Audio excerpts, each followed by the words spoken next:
Para pemirsa Sekolah Birokrasi Channel yang saya cintai, kali ini kita akan membahas seputar bagaimana menciptakan koordinasi yang efektif di dalam organisasi. Tema ini menjadi sangat penting karena menjadi kunci daripada keberhasilan pencapaian tujuan-tujuan. Beberapa alasan mengapa penting lakukannya koordinasi, diantaranya pertama bahwa koordinasi diperlukan untuk melakukan semua fungsi. Fungsi manajerial dilakukan dengan cara yang lebih baik dengan bantuan koordinasi. Perencanaan juga memerlukan koordinasi antara rencana utama dan subrencana. Rencana departemen mungkin atau bagian yang berbeda itu akan dikoordinasikan untuk menyiapkan rencana bagi seluruh organisasi. Dalam menjalankan fungsi pengorganisasian, perlu adanya koordinasi antar pemenang, tanggung jawab dan akuntabilitas pada berbagai tingkatan. Koordinasi dalam fungsi kepegawaian diperlukan antara sifat pekerjaan dan kualifikasi pegawai, dan antara sifat pekerjaan dan kompensasi yang dibutuhkan dan tetap.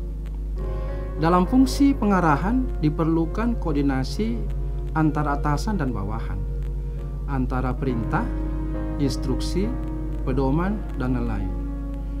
Dalam fungsi pengendalian diperlukan koordinasi antara standar yang ditetapkan dan kinerja yang sebenarnya.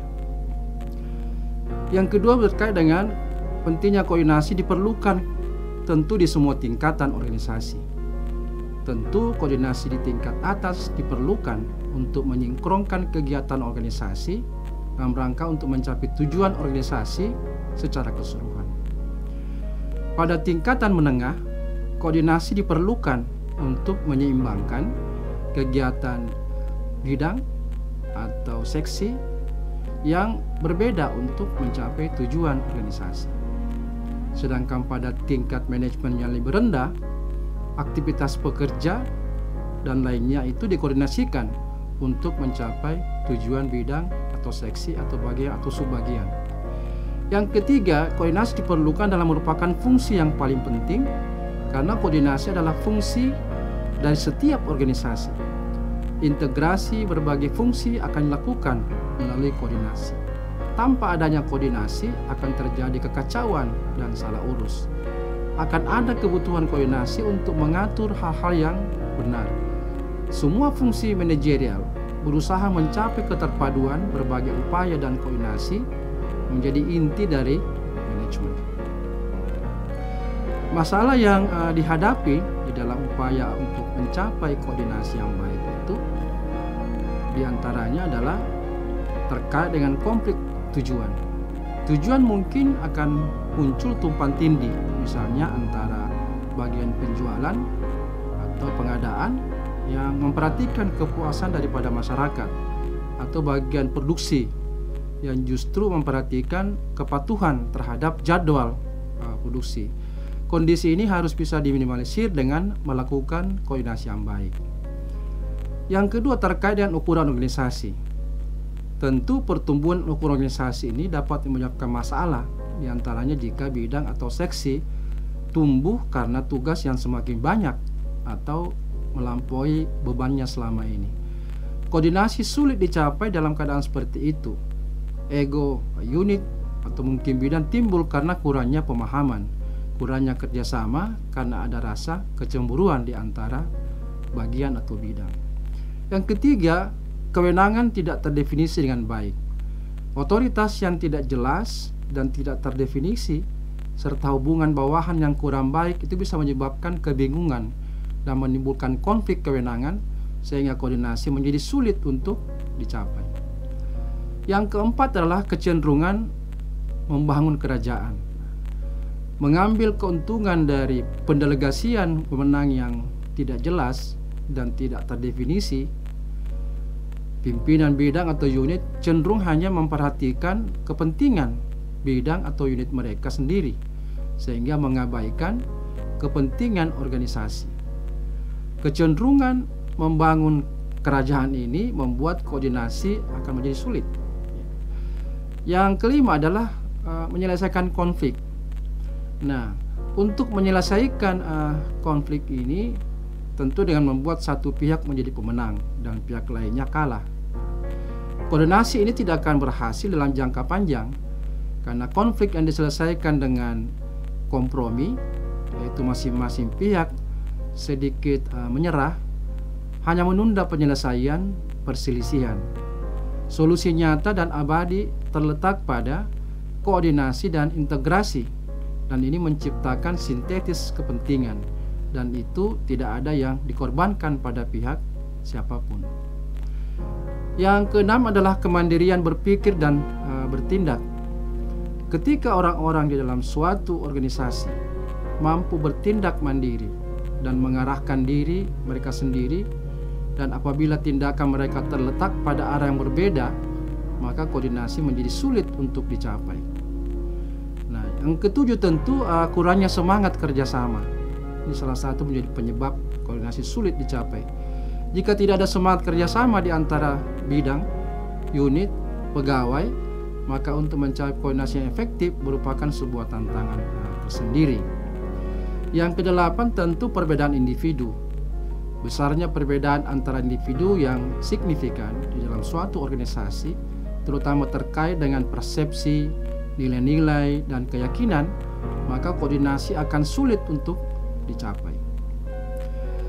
Penyebab tidak efektifnya koordinasi akibat keterbatasan hal-hal berikut. Yang pertama itu kurangnya kemampuan administratif. Dalam arti koordinasi harus dicapai di tingkat administratif. Kurangnya kemampuan administratif pada pejabat puncak dan pimpinan di tingkat bawah itu menjadi kendala dalam menjalin koordinasi. Yang kedua adalah perbedaan kualitas pimpinan. Nah, ini pimpinan berbeda dalam pemikiran dan kualitas. Ada perbedaan pengetahuan tentunya, termasuk pengalaman, karakter, dan kebijaksanaan pimpinan. Nah, mereka-mereka ini mungkin memiliki tujuan dan ide yang bertentangan di antara mereka, sehingga koordinasi menjadi masalah dalam situasi tersebut. Yang ketiga adalah ketidakpastian terkait dengan masa depan. Nah, ketidakpastian masa depan ini menimbulkan tantangan serius bagi koordinasi yang efektif. Fenomena yang terjadi bisa menjadi penyebab daripada perubahan perilaku manusia yang tidak normal, baik individu maupun kelompok di dalam organisasi. Nah, ini tentu merupakan contoh yang kurang bagus untuk masa depan organisasi. Yang keempat, variasi fungsi pimpinan. Nah, fungsi pimpinan ini tidak statis dan konstan. Ada banyak variasi dalam fungsi-fungsi ini yang dapat menimbulkan masalah di dalam pembentukan koordinasi yang efektif. Yang kelima adalah kurangnya sarana prasarana. Nah, koordinasi ini memerlukan beberapa sarana prasarana seperti kepemimpinan yang efektif. Jika ini tidak tersedia, maka koordinasi tidak dapat dilakukan dalam kegiatan organisasi. Yang keenam adalah kurangnya pengembangan ide yang tepat. Mungkin ada metode pengembangan ide dan program baru yang kurang teratur. Melalui koordinasi seperti apa saja? Tentu pertama terkait dengan rekonsiliasi tujuan. Hal ini dapat dilakukan dengan koordinasi saja. Konflik tujuan muncul karena setiap orang mempersepsikan tujuan organisasi secara berbeda dan mencoba mencapainya dengan caranya sendiri. Hal ini tentu dapat menyebabkan kebingungan dan kekacauan dalam organisasi. Oleh karena itu, koordinasi diperlukan untuk mewujudkan kesatuan tindakan dalam organisasi.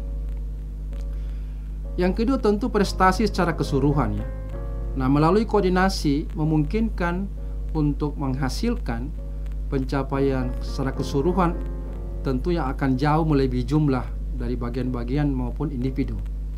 Hasil penelitian menunjukkan bahwa pencapaian keseluruhan dari 10 pegawai dari sebuah bidang atau unit yang upayanya dikoordinasikan dengan baik akan jauh lebih besar daripada jumlah matematis pencapaian dari individu.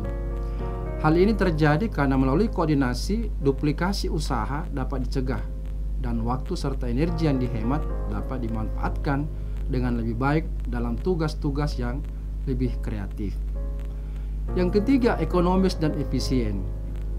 Melalui koordinasi itu dimungkinkan untuk mewujudkan nilai ekonomis dan efisiensi di dalam organisasi.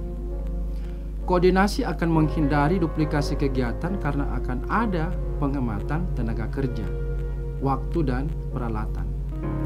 Ketika kegiatan terintegrasi dengan baik, maka tidak akan ada penundaan yang berdampak pada inefisiensi di dalam organisasi. Yang keempat, tentu hubungan pribadi yang lebih baik. Jika koordinasi dapat dicapai melalui upaya yang sistematis, maka koordinasi yang baik akan memberikan kepuasan kerja kepada pegawai, yang akan menjaga semangat kerja pegawai tetap tinggi. Selain itu, ada hubungan manusia yang baik karena hubungan kewenangan, tanggung jawab yang jelas.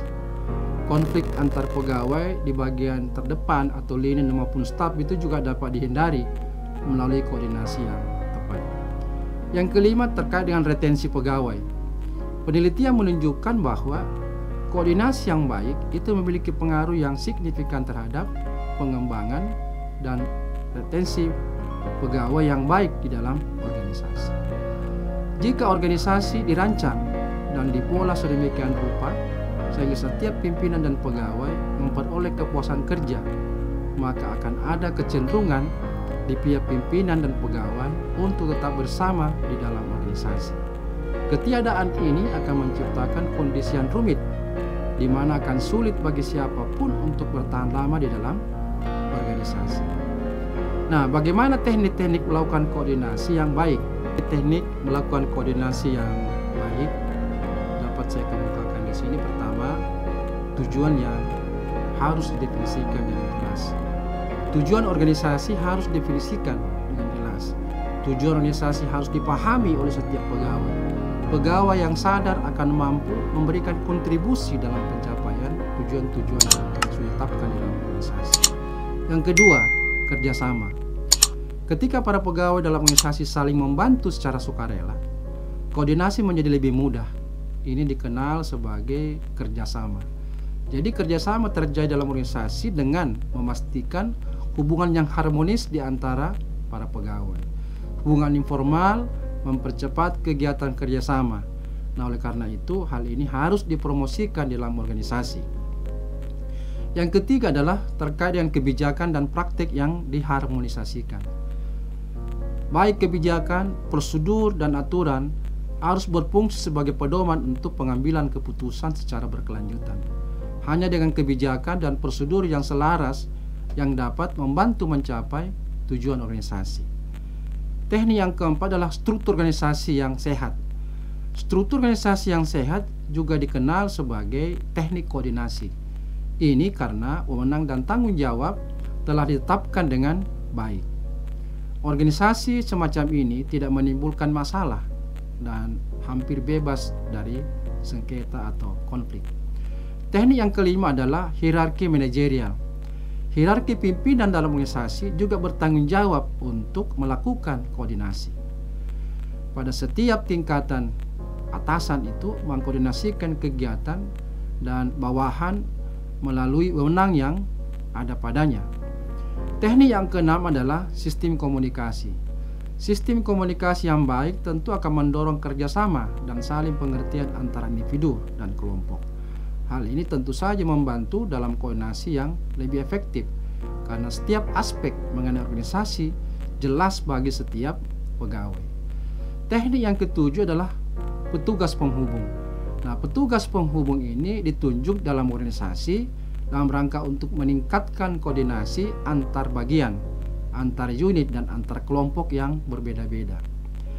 Para petugas ini mengatasi hambatan koordinasi agar lebih lancar di dalam pelaksanaan kegiatan. Nah, langkah-langkah untuk koordinasi yang efektif ini, yang pertama memang harus ada pendelegasian wewenang dan tanggung jawab yang tepat di semua tingkatan organisasi. Yang kedua, seluruh kegiatan organisasi harus dibagi berdasarkan bidang atau bagian menurut ukuran organisasi.